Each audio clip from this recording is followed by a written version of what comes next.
The classroom door swung open at 8:47 a.m., and Mrs. Sarah Mitchell watched as 23 children filed in with their backpacks and Monday morning energy. 23 pairs of shoes shuffled across the worn carpet. 23 voices called out greetings. 23 bodies moved toward their assigned seats. But only 22 children sat down. Emma Chen stood beside her desk in the third row, her small hands gripping the edge of the wooden surface. Her knuckles had gone white from the pressure. Sarah noticed this immediately, the way a teacher with 17 years of experience notices everything that breaks the rhythm of routine. The other children were already pulling out their spelling notebooks and chattering about weekend adventures. Emma remained standing, her eyes fixed on the multiplication chart hanging above the whiteboard. Sarah felt something twist in her chest. Not alarm, not yet. Just that small voice every experienced teacher learns to trust, the one that whispers when something is off. She continued taking attendance, marking Emma present with a small check mark, watching the girl from the corner of her eye. Emma's legs trembled slightly, almost imperceptibly. Her jaw was clenched tight enough that Sarah could see the muscle working beneath her pale skin.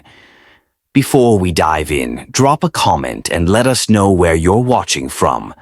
We'd love to hear from you.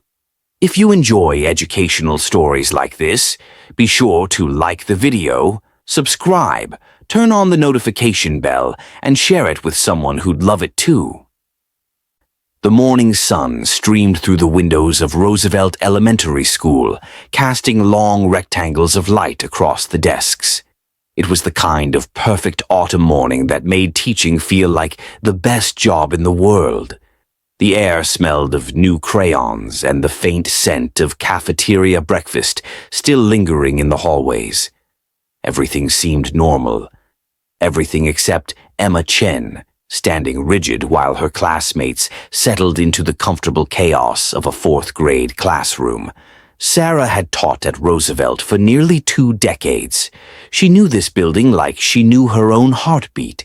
She knew which floorboards creaked in the teacher's lounge, which water fountain ran coldest, which parents would email at midnight about homework concerns. She knew children. She knew their tells, their patterns, their silent languages.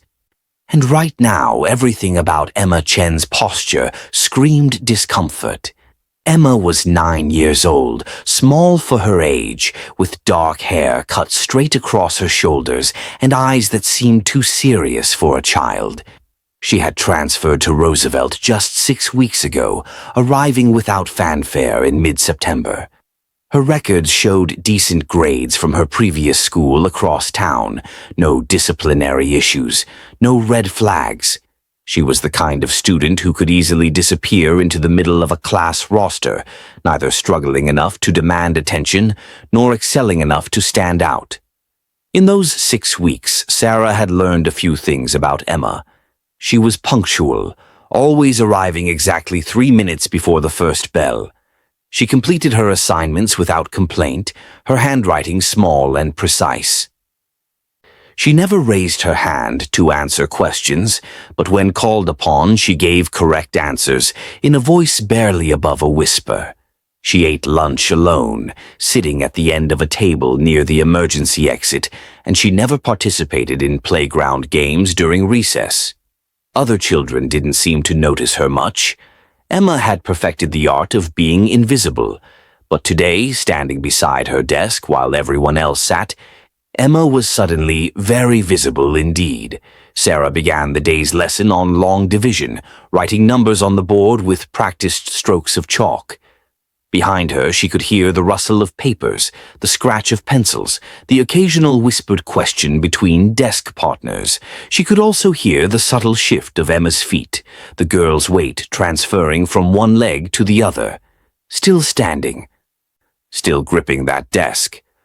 After 15 minutes, Sarah turned from the board. She made her voice light, casual, the tone that suggested she'd only just noticed. "Emma, sweetheart, you can take your seat now. We're going to be working through these problems together." Emma's eyes widened slightly. For just a moment, something flickered across her face. Fear. Pain. It vanished so quickly, Sarah couldn't be sure. The girl's voice came out steady, rehearsed. "May I please stand, Mrs. Mitchell? I concentrate better when I stand." It was a reasonable request. Sarah had encountered students before who learned better with movement, who needed to fidget or pace or stand. She believed in accommodating different learning styles. She smiled and nodded. "Of course, Emma. Whatever helps you learn best." But that voice in her head, that teacher's instinct, grew louder. Something was wrong, the way Emma's shoulders dropped with relief when permission was granted, the way her grip on the desk never loosened, the way she stood so perfectly still, as though any movement might shatter something. The morning progressed. Math transitioned to reading.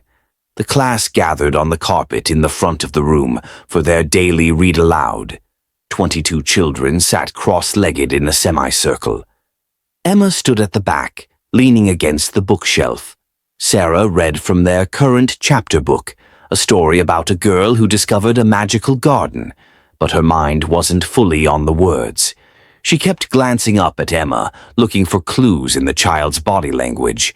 Emma's face remained neutral, attentive even, but her body told a different story. She shifted her weight constantly, never settling.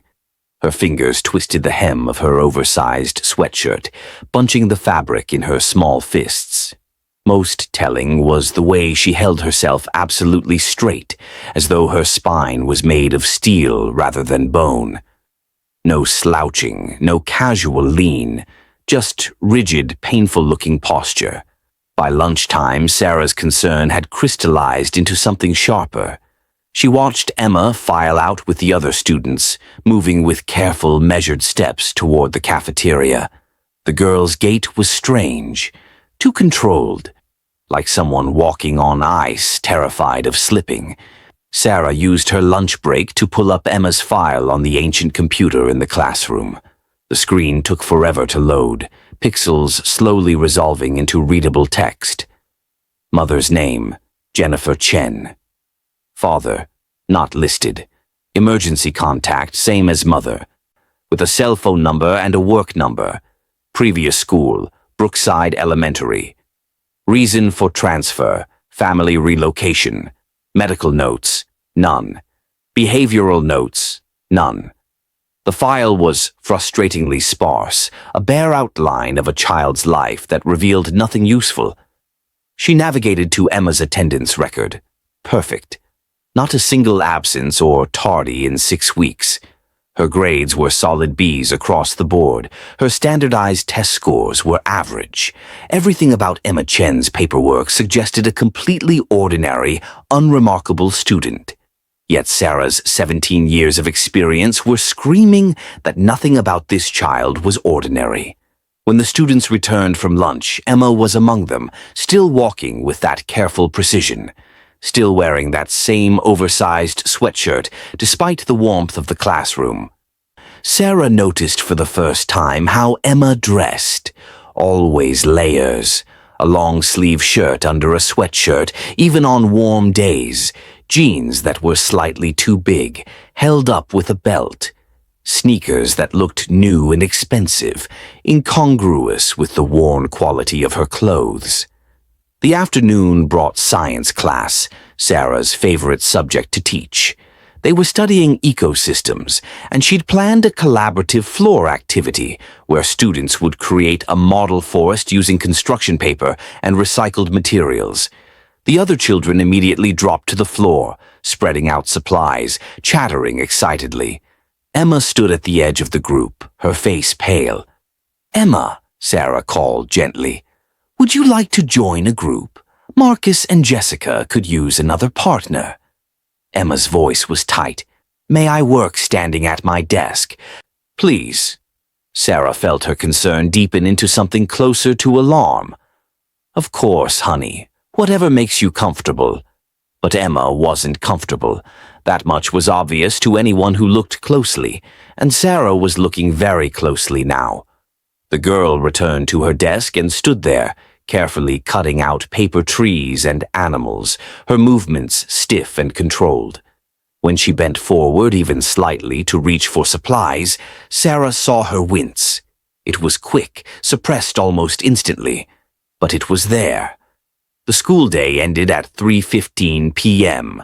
Sarah stood at the door as usual, saying goodbye to each student by name, offering high fives and reminders about homework. Emma filed past with a quiet, "Goodbye, Mrs. Mitchell," not meeting her teacher's eyes. Sarah watched through the window as the children scattered to buses and parent pickup. Emma walked to a battered sedan where a tired-looking woman sat in the driver's seat, scrolling through her phone.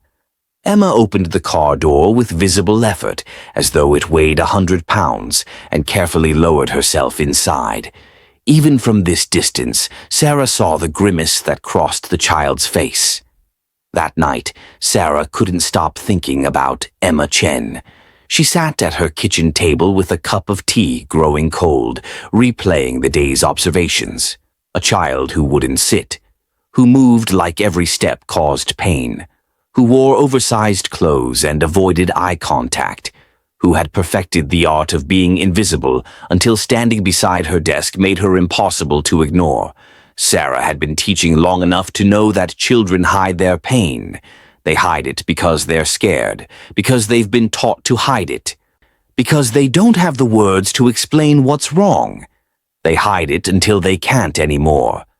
The question was what Emma was hiding, and how long she'd been hiding it. Tuesday morning brought the same routine. Emma arrived 3 minutes early, placed her backpack on her desk, and remained standing. This time, Sarah didn't ask her to sit. She simply watched, documenting everything in the small notebook she kept for observations.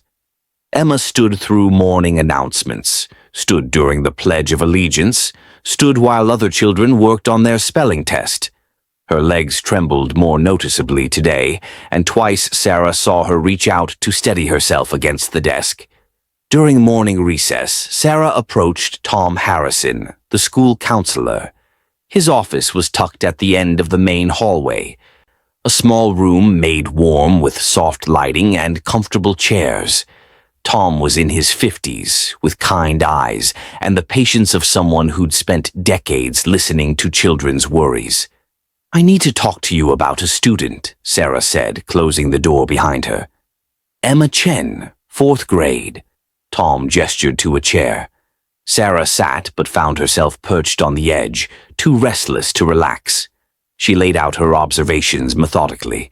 The standing, the stiff movements, the oversized clothes.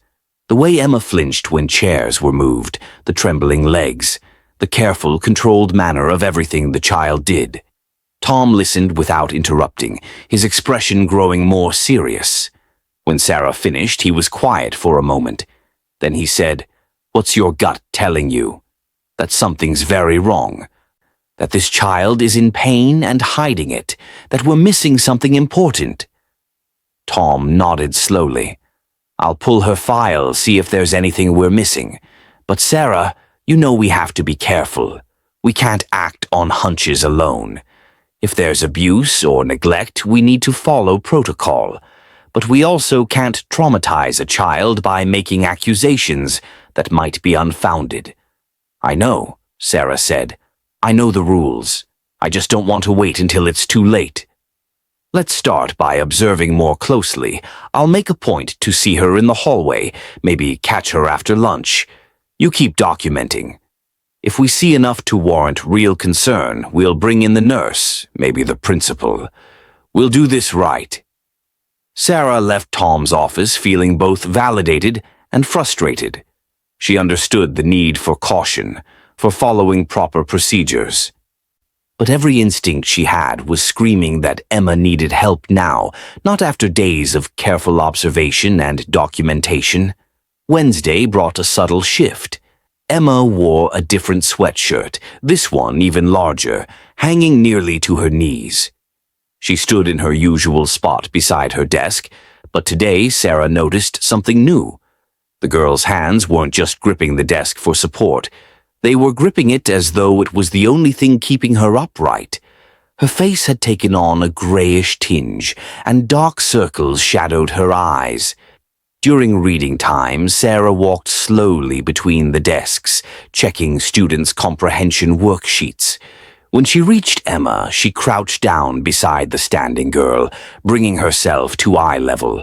This close, she could see the sheen of sweat on Emma's forehead, despite the cool temperature of the classroom. "Emma," Sarah said softly, ensuring no other student could hear. "Are you feeling okay? You look tired." Emma's response was immediate and practiced.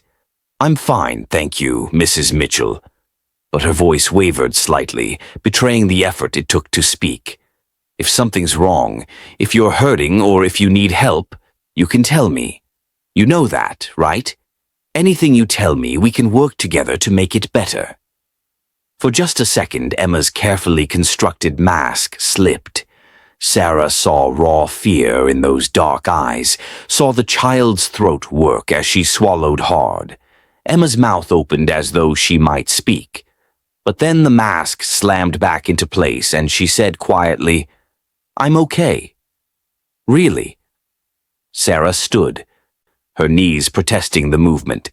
She was 43 years old and felt every year of it in that moment. She wanted to scoop this child up, to promise her safety, to fix whatever was broken. But she couldn't, not without knowing what she was fixing, not without proof. At lunch, Tom Harrison caught Emma in the cafeteria. He positioned himself casually near the lunch line, greeting students with easy familiarity. When Emma approached with her tray, he smiled. "Hey there, Emma. How's fourth grade treating you?" Emma's response was polite and distant. "It's good, Mr. Harrison. Mrs. Mitchell says you're a great student, always prepared, always working hard." Tom kept his tone light, conversational. "She also mentioned you like to stand during class. That's interesting. I knew a kid once who said standing helped him think better." "Is that how it is for you?" Emma nodded, not meeting his eyes. "Yes, sir. I concentrate better." "That's great. Whatever works, right?"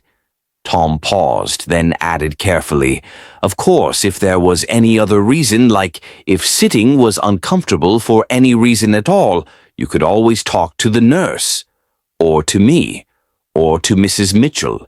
We're all here to help." Emma's grip on her lunch tray tightened. "I'm fine. Thank you." She moved past him quickly as her careful gait would allow, and found her usual seat at the end of a table near the exit. Tom watched her go, then found Sarah in the teacher's lounge. "She's scared," he said without preamble. "Terrified, actually. Whatever's going on, she's been told not to tell, or she's too afraid of the consequences to speak up." Sarah felt her stomach drop. "So what do we do?" "We watch, we document, and we wait for an opening, a moment where she trusts us enough to tell the truth. It won't be long. Kids can only hold secrets like this for so long before the weight becomes too much." Thursday morning, the breaking point came closer. Emma arrived at her usual time, but today she moved even more slowly. Her face was pinched with pain she could no longer fully conceal. When she reached her desk, she gripped it with both hands and simply stood there, swaying slightly. Sarah began the morning lesson, but kept Emma in her peripheral vision. The class was working on a creative writing assignment, heads bent over their papers, pencils scratching. Emma had picked up her pencil but hadn't written anything. She just stood there, staring at the blank page, her knuckles white from gripping the desk edge. Then, without warning, Emma's legs buckled. She caught herself, barely, her arms braced against the desk. A small sound escaped her lips, something between a gasp and a sob. Several students looked up. Marcus, sitting near Emma, called out, "Mrs. Mitchell, Emma almost fell." Sarah was across the room in 3 strides. She placed a gentle hand on Emma's shoulder and felt the girl trembling violently beneath her oversized sweatshirt. "Emma, honey, look at me." Emma raised her head. Her eyes were filled with tears she was desperately trying not to shed. Her lips were pressed together so tightly they'd gone white. She was breathing in short, shallow gasps. "I'm taking you to the nurse," Sarah said quietly but firmly. "Right now. Can you walk? Or should I get help?" "I can walk." Emma's voice was barely audible. She released her death grip on the desk and took a careful step. Then another. Sarah stayed close, one hand hovering near Emma's back without quite touching. The walk to the nurse's office felt endless. 20 yards of hallway stretched like miles. Emma moved like she was walking through broken glass, each step an obvious agony. The nurse's office was tucked behind the main office, a small room that always smelled of antiseptic and adhesive bandages. Janet Mueller had been the school nurse for 12 years, a no-nonsense woman with gentle hands and sharp eyes. She looked up from her desk as Sarah and Emma entered and immediately stood. "What's going on?" Janet's practiced gaze swept over Emma, cataloging details. "Emma hasn't been sitting in class," Sarah explained. "She's been standing for 3 days straight. This morning her legs nearly gave out. I think something's seriously wrong." Janet nodded, her expression professional but concerned. "Emma, I'm going to need to examine you. Is that okay? Your teacher can stay if you'd like, or I can ask her to step out. Whatever makes you most comfortable." Emma's voice was a whisper. "She can stay." Janet guided Emma toward the examination table in the corner of the room. It was then that Sarah saw it. As Emma moved, her sweatshirt shifted slightly, and something dark stained the back of her jeans. Something that looked like old blood. Janet saw it too. Her expression changed instantly, professional concern shifting into something harder, more urgent. "Emma," she said, gently but firmly, "I need you to tell me what's going on. Why are you bleeding? What happened to you?" Emma's carefully constructed walls finally crumbled. The tears she'd been holding back for days, maybe weeks, maybe longer, finally fell. They streamed down her face silently, her whole body shaking with suppressed sobs. "I can't," she whispered. "I can't tell. She said I can't ever tell." Sarah felt her own eyes burning with tears. She moved closer, crouching down to Emma's level. "Who said you can't tell?" "Emma, sweetheart, if someone hurt you, you are allowed to tell. You're supposed to tell. No one is allowed to hurt you and then tell you to keep it secret." Emma's face crumpled. "My mom," she sobbed. "My mom said if I tell, they'll take me away. She said they'll put me in foster care with strangers who don't love me. She said it'll be worse. She said I have to be strong and not tell anyone about the belt." The words hung in the air like poison. Sarah felt the room tilt. Janet's face had gone pale, but her hands were steady as she reached for the phone. "Emma, you are so brave for telling us, so incredibly brave, and I promise you we're going to make sure you're safe. No more belt, no more pain. I need to make some calls now, okay? Important calls to people who help children. Mrs. Mitchell is going to stay right here with you." Sarah pulled a chair close to Emma and took the girl's small, cold hand in hers. "You did the right thing," she said, her voice thick with emotion. "You were so strong to tell us. I know you're scared, but we're going to take care of you now." Emma leaned against Sarah's shoulder, her small body still trembling. "It hurts so much," she whispered. "I tried to be good. I tried so hard to be good, but she says I'm always doing something wrong." Janet spoke quietly into the phone, using words like suspected abuse and visible injuries and immediate response needed. Sarah held Emma, feeling the girl's tears soak through her blouse, and wondered how they'd missed this for 6 weeks. How had Emma managed to hide this level of pain? How had she stood in class day after day, with injuries severe enough to make her unable to sit? Within 20 minutes, the school was in controlled crisis mode. Principal Andrews arrived, his usually jovial face grave. Tom Harrison came, bringing a soft blanket from his office. 2 police officers arrived, a man and a woman, both trained in child advocacy. Then a woman from Child Protective Services, carrying a worn briefcase and wearing an expression of weary compassion. They moved Emma to a more private conference room, one with comfortable chairs and tissues and a box of stress toys kept for difficult meetings. Sarah stayed with her through it all, holding the girl's hand while Emma haltingly explained what had been happening. The story came out in fragments, pieces of a nightmare that had been Emma's daily reality. Her mother worked 2 jobs, exhausted and angry all the time. Small infractions, things any child might do, spilling juice or forgetting homework or making noise, brought out the belt. Not just a swat or 2, but prolonged beatings that left Emma's back and legs covered in welts and cuts. The worst beating had happened 4 days ago, when Emma had accidentally knocked over a laundry basket. The belt buckle had caught her, leaving deep cuts that had bled and become infected. She told me if I missed school or told anyone, it would be worse, Emma said, her voice hollow with exhaustion. She said they'd take me to a foster home where people would hurt me even more. She said at least she loves me, even when she has to punish me. She said strangers wouldn't even care if I lived or died.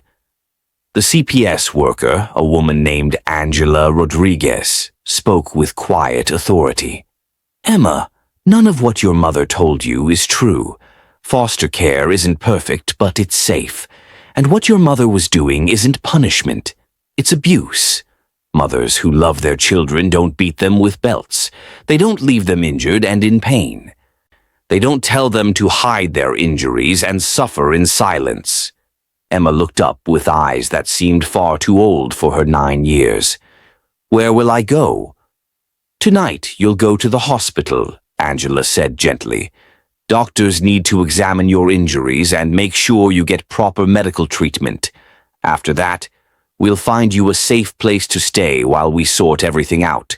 A place where no one will hurt you. The female police officer, Officer Ramirez, added, Emma, you're incredibly brave. What you did today, telling Mrs. Mitchell and Nurse Mueller the truth, that took more courage than most adults ever have to show. You probably saved your own life. Emma's voice was small. Will my mom go to jail? There will be legal consequences, Officer Ramirez said honestly. But that's not your responsibility.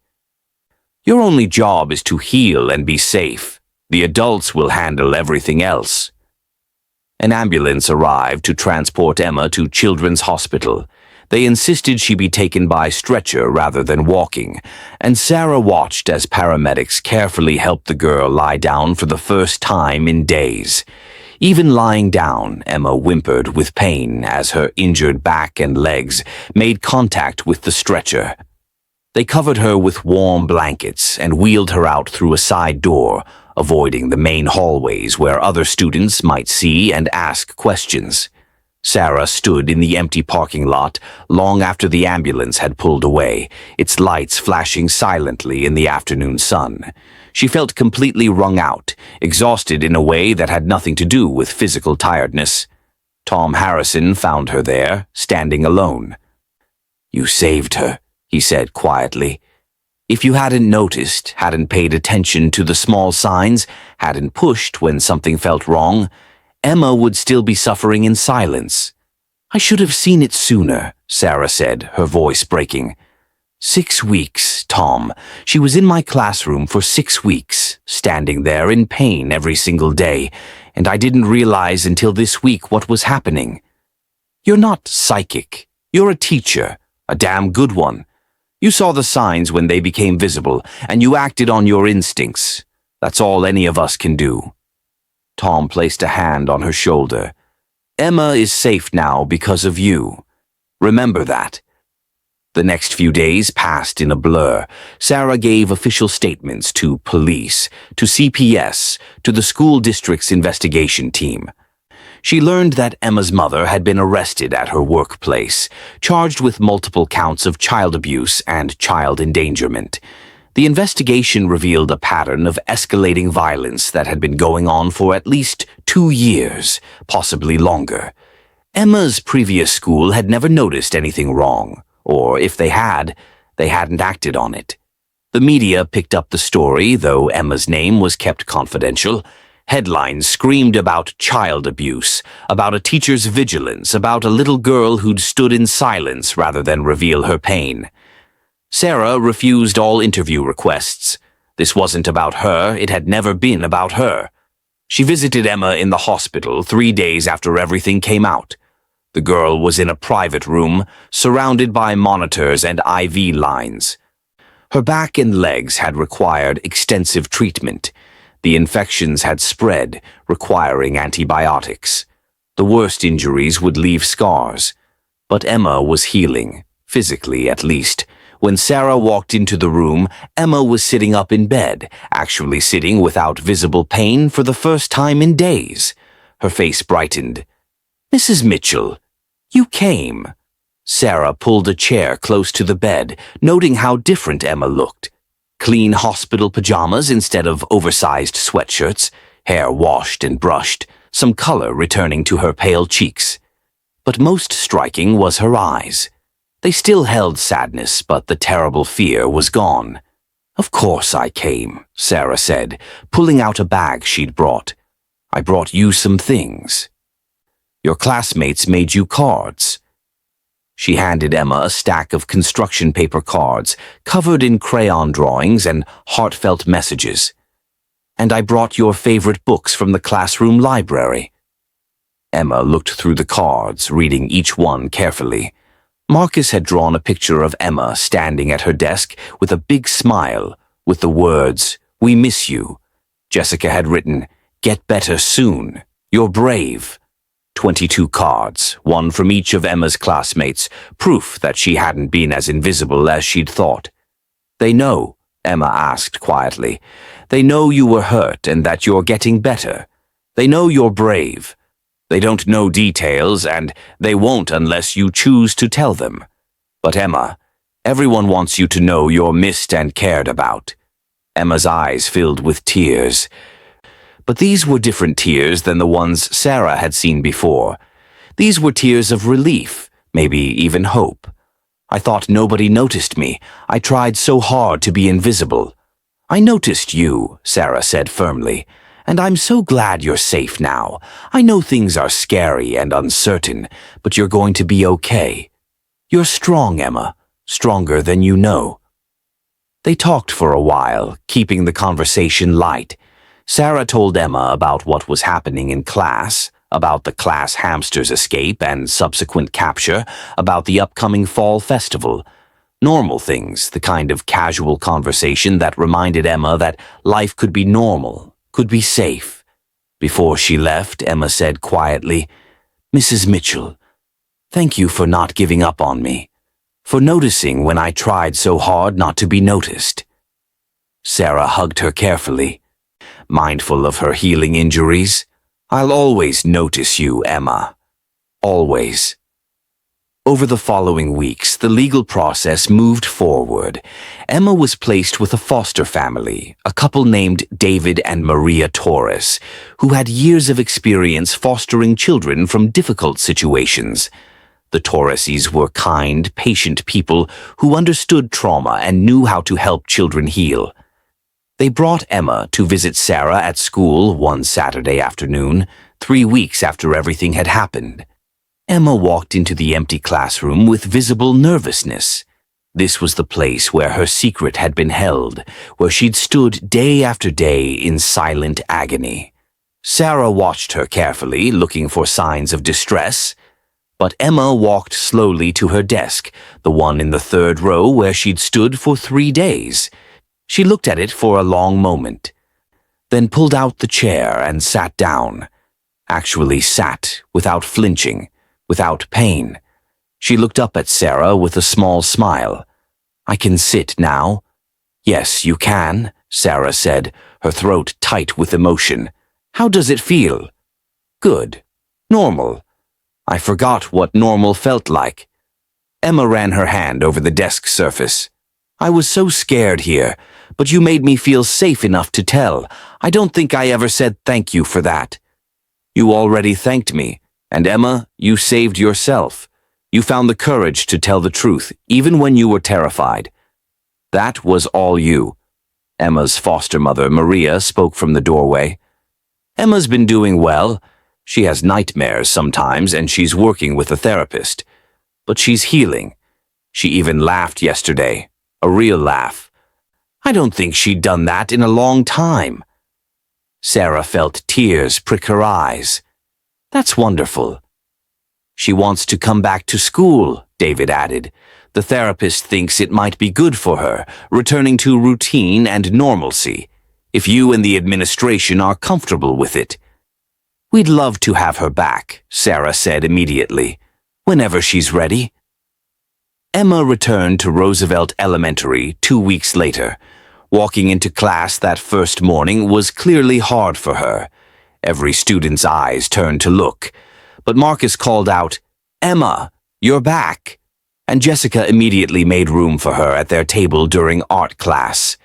The other children welcomed her with the easy acceptance of fourth graders who just wanted their classmate back. Sarah watched Emma navigate that first day with quiet pride. The girl sat at her desk without issue. She participated in class discussions, her voice still quiet but growing steadier. During recess, she actually played on the swings for a few minutes, something Sarah had never seen her do before. Small steps, but each one significant. Over the following months, Sarah watched Emma slowly transform. The healing was not linear. There were hard days, days when Emma was quiet and withdrawn, days when shadows crossed her face at unexpected triggers. But there were increasingly good days, too. Days when Emma raised her hand in class, days when she smiled at a joke, days when she seemed like a normal 9-year-old child, not someone carrying the weight of abuse and trauma. Emma's mother was prosecuted and found guilty on multiple counts. She received a prison sentence that would keep her away from Emma for years. Parental rights were terminated. The Torreses, who had fallen in love with Emma during her time in their care, began the process of adoption. Emma would have a permanent home, a safe place where belt buckles would never be used as weapons and silence would never be enforced through fear. One afternoon in late spring, 8 months after everything had happened, Sarah stood at the classroom window, watching her students at recess. Emma was in the middle of a group of girls, all of them laughing about something. She was wearing a short-sleeve shirt, no longer needing layers to hide injuries. Sunlight caught her hair as she tipped her head back and laughed at something Jessica said. Tom Harrison came to stand beside Sarah at the window. He followed her gaze to Emma. "She's come a long way." "She has," Sarah agreed. "It's remarkable, really. Her capacity for healing, for trust, after everything that happened." "Children are resilient," Tom said, "especially when they have adults who actually see them and fight for them." "You gave her that, Sarah. You saw her when she was trying to be invisible. You noticed what everyone else missed." Sarah thought about those early days, about Emma standing beside her desk with trembling legs and clenched fists, about the small signs that something was wrong, signs that could have been so easy to dismiss. A child who preferred to stand. It could have been quirky behavior, a learning preference, anything. But Sarah had trusted her instincts, had paid attention to the voice that whispered something was wrong. "I almost didn't push it," she admitted. Part of me wondered if I was overreacting, reading too much into normal childhood behavior. What if I had decided I was being paranoid and let it go? "But you didn't," Tom said firmly. "That's what matters. You trusted yourself. You trusted your experience and your instincts, and a child is alive and healing because of it." The school year wound toward its end. 4th grade gave way to summer vacation. On the last day of school, Emma approached Sarah's desk after the final bell had rung, and the other students had scattered toward buses and freedom. She held something in her hands, a piece of paper folded carefully into quarters. "I wrote you something. Emma said, suddenly shy. For everything you did. Sarah unfolded the paper. It was a letter written in Emma's careful, precise handwriting. Dear Mrs. Mitchell, it read, I wanted to thank you for saving my life. I know that sounds dramatic, but it's true. If you hadn't noticed I was hurting, if you hadn't kept asking questions, I think I might have died. I was so scared every day. Scared to sit because it hurt so much. Scared to tell anyone because of what my mom said would happen. Scared to even exist too loudly. You made me feel like I mattered enough to save. You showed me that adults can be trusted to help instead of hurt. I'm going to be okay now. I have a new family who loves me. I have friends at school. I have dreams about my future that don't involve being scared.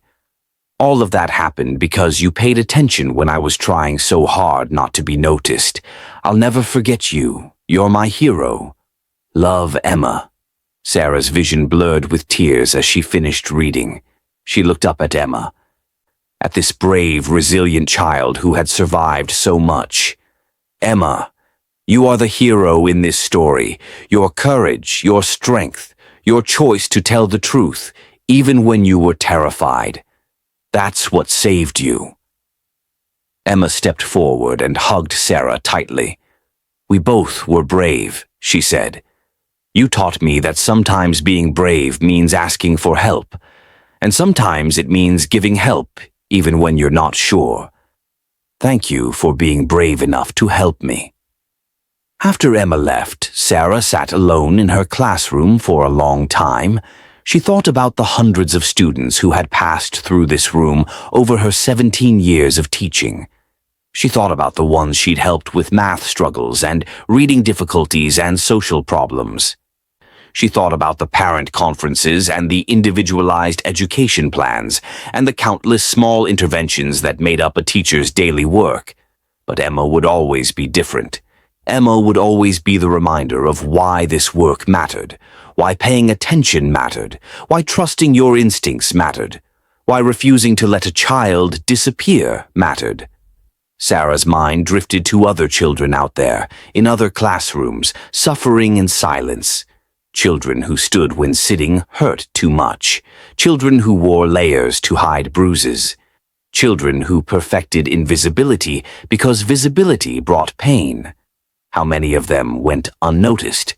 How many teachers saw the signs but dismissed them, too busy or too uncertain or too afraid of being wrong?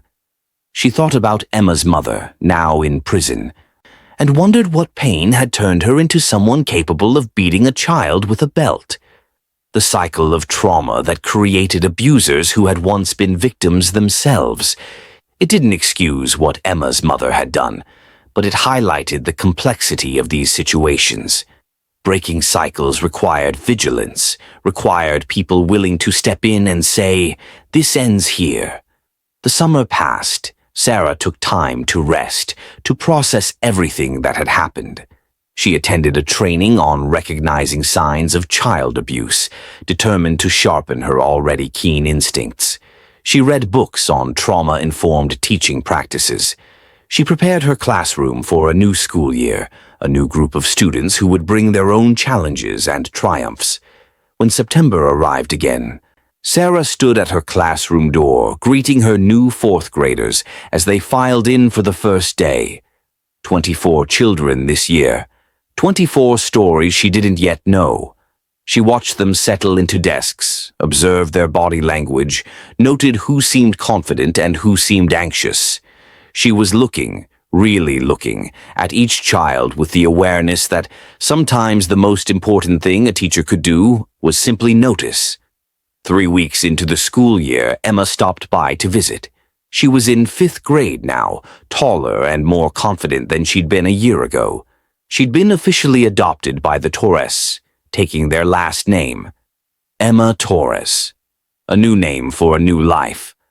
"How's 5th grade?" Sarah asked, delighted to see her. "Good," Emma said with a real smile. "Hard, but good.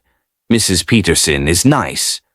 She lets me stand sometimes if I need to stretch my legs." She laughed, and the sound was light, free of the weight it once carried. But I don't actually need to. I just like moving around sometimes. Normal kid stuff. Normal kid stuff, Sarah echoed. That's wonderful, Emma. Emma's expression turned serious. I wanted to tell you something. I'm part of a group now for kids who've been through trauma. We meet once a week and talk about our experiences. Last week, one of the kids, a boy named Marcus, not the Marcus from our class, a different Marcus anyway, he was talking about how nobody noticed what was happening to him for so long. And I told him about you, about how you noticed me when I was trying so hard not to be seen. I told him that there are adults out there who pay attention, who care enough to see past the masks kids wear. What happened to him? Sarah asked. Is he safe now? He is. It took a while, but he told a coach at school about his situation, and the coach helped him just like you helped me. He's living with his aunt now, and he's doing better. But he said what helped him most was knowing from my story that someone might actually notice if he asked for help. That asking wasn't pointless. Sarah felt her throat tighten. The ripples of one action, one choice to pay attention, spreading outward in ways she could never have predicted. Emma's story had given another child hope. How many other children might find courage from knowing that adults sometimes do notice, sometimes do help? Emma continued, I think I want to be a teacher when I grow up, or maybe a counselor, someone who helps kids like us, someone who notices things. She looked around the classroom, at the new students working at their desks, at the familiar space that held such significant memories for her. This room, what happened here, it changed my whole life. I want to do that for other kids someday. You'll be amazing at it, Sarah said, meaning every word. You already understand what so many adults forget, that children are full human beings with complex inner lives, that their silence doesn't mean everything's okay, that invisibility isn't always a choice. Emma glanced at the clock. I should get back to class. But I wanted to say hi and let you know I'm doing really good, like really good. I have nightmares sometimes still, and therapy is hard work, but I'm happy, Mrs. Mitchell. I didn't think I'd ever get to be happy. After Emma left, Sarah returned to her lesson, but her mind kept returning to Emma's words. I'm happy. Such a simple statement, but one that represented months of healing, countless hours of therapy, the love of adoptive parents who'd opened their home and hearts. And it had all started here, in this classroom, with a child who couldn't sit down and a teacher who refused to stop noticing. The weeks turned to months. The school year progressed with its predictable rhythms of holidays and assessments and parent conferences. Sarah continued teaching with perhaps a slightly keener eye than before, if that was possible. She noticed the quiet children and the loud ones, the confident and the fearful. She watched for signs, always watching, always aware that behind any child's eyes might be a story of pain that needed someone to see it. One afternoon in December, a new student transferred into her class. A small boy named Tyler who arrived mid-year with a file as sparse as Emma's had been. He was polite, quiet, and during that first day, Sarah noticed he kept his long sleeves pulled down over his hands, even though the classroom was warm. He flinched when she walked past his desk. He didn't make eye contact. Sarah felt that familiar twist of concern, that voice whispering that something wasn't quite right. She began observing, documenting, preparing to trust her instincts once again if they proved necessary, because now she knew beyond any doubt that noticing mattered, that paying attention to the small signs, the subtle clues, the things that made you wonder if something was wrong, that vigilance could mean the difference between a child suffering in silence and a child being saved. She thought of Emma, standing beside her desk with trembling legs and clenched fists. Emma, who had been so certain that invisibility was safety, that silence was survival. Emma, who had learned that sometimes being seen was the first step toward being saved. In the weeks following Tyler's arrival, Sarah watched him carefully while giving him space to settle in. She smiled at him in the hallways, called on him gently in class, created small opportunities for him to feel successful and safe. She didn't push, but she noticed. She always noticed. And when, 3 weeks after his arrival, Tyler stayed after class one day and quietly asked if he could talk to her about something, Sarah pulled out a chair, gave him her full attention, and listened. Because that's what teachers do. They teach math and reading and science, yes, but they also watch for the children who are trying not to be seen. They listen for the stories hidden in silence. They notice when something feels wrong, and they trust those instincts enough to act. Tyler's story was different from Emma's, but it followed similar patterns. Neglect rather than active abuse, but neglect that was causing real harm. A single father overwhelmed and absent, leaving Tyler to care for himself and his younger siblings at an age when he should have been focused on homework and friends and normal childhood concerns. Sarah followed the protocols she'd learned, involving the counselor, the social workers, the network of adults whose job it was to protect children. This time, the process felt familiar, still heartbreaking, still difficult, but not overwhelming in the way Emma's situation had been. Sarah knew the steps, knew the right people to call, knew how to support a child through the scary process of telling the truth about their home life. Tyler's situation resolved more quickly than Emma's had. His father, when confronted, admitted he was struggling and accepted help. Family services stepped in with support rather than removal. Tyler stayed with his father, but now with resources and oversight that ensured his basic needs were met. The school year ended. Summer arrived again. Sarah spent the break preparing for the next year, always learning, always growing in her practice. She attended more training on trauma-informed teaching. She read research on recognizing signs of abuse and neglect. She thought about Emma and Tyler and all the other students whose lives she'd touched over nearly 2 decades of teaching. When school started again, Emma, now a 6th grader in the middle school across town, sent Sarah a letter. She wrote about her classes, about making the volleyball team, about her little sister, a foster child the Tauruses had recently taken in. She wrote, "I'm teaching her what you taught me. That being noticed can be a good thing. That when adults pay attention, it's because they care. She's scared right now, but I think she's going to be okay. Just like I'm okay. Just like all the kids are okay when someone like you decides to actually see them." Sarah taped the letter to her desk where she could see it every day. A reminder of why this work mattered. A reminder that teaching was about so much more than academics. It was about seeing children as complete human beings, about noticing when something felt wrong, about trusting your instincts and acting on concern even when you weren't certain, about refusing to let children disappear into the background of busy classrooms and overwhelming schedules. As she stood in her classroom before the new school year began, arranging desks and organizing supplies, Sarah thought about all the children who would sit in those chairs over the coming year. 25 students, 25 stories, 25 lives that would intersect with hers. She couldn't save every child from every difficulty. She couldn't solve every problem or heal every hurt.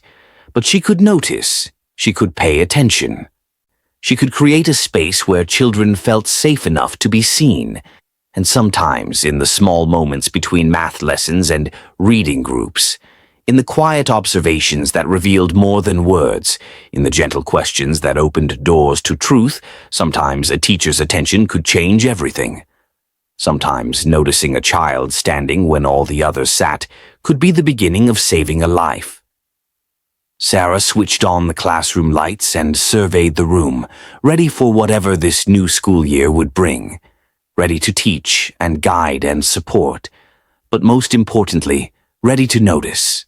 Always ready to notice, because in 17 years of teaching, she'd learned that sometimes the most important thing an adult could do for a child was simply to see them, truly see them, and refuse to look away. If you found Emma's story moving, consider how you can make a difference in a child's life. It might be through volunteering, through supporting organizations that protect children, or simply by paying closer attention to the young people in your own community. Like, subscribe, and share this video to spread awareness about the signs of child abuse that too often go unnoticed.